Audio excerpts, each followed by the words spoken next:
कभी सोचा है कि इंडियन रेलवे के इतने बड़े बड़े प्रोजेक्ट्स में अगर कोई काम वक्त पे पूरा ना हो तो क्या होता है? या फिर अगर कोई काम समय से पहले ही खत्म हो जाए तो क्या कोई इनाम भी मिलता है? आज हम इन्हीं सवालों में गहरे उतरेंगे और रेलवे कॉन्ट्रैक्ट्स के उन क्लॉजेस को समझेंगे जो हर कॉन्ट्रैक्टर के लिए जानना बेहद जरूरी है। तो एक विशाल रेलवे प्रोजेक्ट में देरी का असली मतलब क्या होता है? ये सिर्फ कैलेंडर पर एक तारीख खिसकने की बात नहीं है, ये सीधे सीधे पैसों की बात है। एक दिन की भी देरी का मतलब लाखों का नुकसान हो सकता है, और काम वक्त से पहले खत्म करने का मतलब उतना ही बड़ा फायदा। तो चलिए इसे और गहराई से समझते हैं। सोचिए, रेलवे के प्रोजेक्ट्स किसी जिक्सॉ पजल की तरह होते हैं। हजारों छोटे बड़े हिस्से।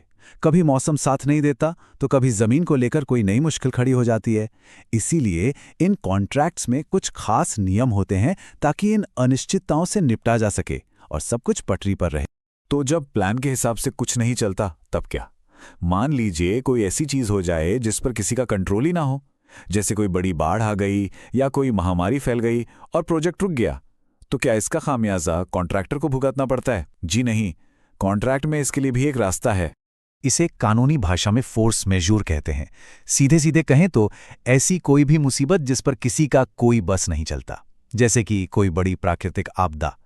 कॉन्ट्रैक्ट का क्लॉज 17 बिल्कुल इसी तरह की स्थितियों के लिए बनाया गया है।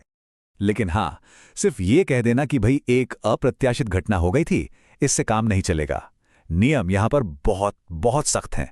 क्लॉज 17 कहता है कि घटना होने के 15 दिन के अंदर आपको लिखकर बताना होगा और फिर उसके 30 दिन के अंदर पूरी डिटेल देनी होगी। अगर ये डेडलाइन चूक गई तो फिर बचाव का मौका भी हाथ से जा सकता है। और ये बात गांठ बांधने वाली है, जो क्लॉज 17A में साफ साफ लिखी है। अगर कॉन्ट्रैक्टर को काम पूरा करने के लिए और समय चाहिए तो उसके लिए एक लिखित अर्जी देनी ही होगी। सिर्फ जुबानी तौर पर कहने से बात नहीं बनेगी, यहां सब कुछ कागज पर होना चाहिए। अच्छा, ये तो बात हुई उन चीजों की जिन पर हमारा कोई कंट्रोल नहीं। पर तब क्या होगा जब देरी की वजह खुद कॉन्ट्रैक्टर हो? यहीं पर कॉन्ट्रैक्ट की छड़ी सामने आती है, मतलब देरी के लिए लगाया जाने वाला जुर्माना। ये नियम सुनिश्चित करता है कि काम समय पर हो। तो ये जुर्माना है कितना? क्लॉज 17B कहता है हर हफ्ते की देरी पर कॉन्ट्रैक्ट वैल्यू का 0.05%। अब सुनने में ये शायद बहुत कम लगे, है ना? लेकिन जरा हिसाब लगाइए, अगर कोई 100 करोड़ का प्रोजेक्ट एक हफ्ता लेट हो जाए तो सीधा 5 लाख रुपए का जुर्माना, और ये हर हफ्ते जुड़ता जाएगा। लेकिन रुकिए, इसमें एक राहत की बात भी है। ऐसा नहीं है कि जुर्माना बढ़ता ही चला जाएगा और बेकाबू हो जाएगा।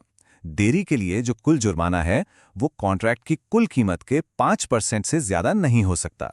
ये कॉन्ट्रैक्टर्स के लिए एक तरह का सेफ्टी नेट है। तो कॉन्ट्रैक्ट में सिर्फ सजा ही नहीं है, इनाम भी है। चलिए अब बात करते हैं गाजर की, यानी वो इनाम जो काम जल्दी खत्म करने पर मिलता है। ये कॉन्ट्रैक्टर्स को प्रोत्साहित करने का एक तरीका है। पर एक मिनट, ये बोनस हर किसी के लिए नहीं है। क्लॉज 17C साफ कहता है कि ये सिर्फ उन बड़े और जरूरी प्रोजेक्ट्स के लिए है जिनकी लागत 50 करोड़ रुपए से ज्यादा है, जैसे कि नई रेलवे लाइन बिछाना या डबलिंग का काम। तो ये एक खास काम के लिए खास इनाम है। और ये बोनस सिस्टम है भी बड़ा मजेदार। काम जितने जल्दी खत्म होगा, इनाम उतना ही बड़ा होगा। हर महीने पहले काम पूरा करने पर 1% बोनस, और अगर काम 1 साल पहले पूरा कर दिया तो सोचिए जरा, सीधा 10% का बोनस। ये एक बहुत बड़ा इंसेंटिव है जो कॉन्ट्रैक्टर्स को तेजी से काम करने के लिए प्रेरित करता है। तो हमने काफी सारी बातें समझी। चलिए अब इन सभी नियमों को एक साथ एक सीधी सादी गाइड के तौर पर देख लेते हैं, ताकि सारी जरूरी बातें दिमाग में बैठ जाएं। और हाँ, ये जानना बहुत जरूरी है कि ये सारी जानकारी कहीं और से नहीं बल्कि सीधे इंडियन रेलवे के ऑफिशियल डॉक्यूमेंट से है, जिसे जनरल कंडीशंस ऑफ कॉन्ट्रैक्ट या GCC 2022 कहते हैं। तो ये कोई कही सुनी बात नहीं, पक्के नियम हैं। तो एक कॉन्ट्रैक्टर के लिए सबसे जरूरी बातें क्या हैं? एक तरह से ये चेकलिस्ट है। पहली बात, हर कम्युनिकेशन लिखित में होना चाहिए। दूसरी, डेडलाइन का सख्ती से पालन करें। जुर्माने और बोनस का हिसाब किताब समझिए। और सबसे जरूरी, हर छोटी बड़ी चीज का रिकॉर्ड रखिए। कागज ही सबसे बड़ा बचाव है। और आखिर में एक सवाल जो सोचने पर मजबूर करता है। क्या लगता है, ये जो नियम हैं, जुर्माने और बोनस का ये पूरा सिस्टम, क्या ये रेलवे और ठेकेदारों के बीच एक सही संतुलन बनाता है, या फिर इसमें तराजू किसी एक तरफ ज्यादा झुका हुआ है? इस पर सोचिएगा ज़रूर।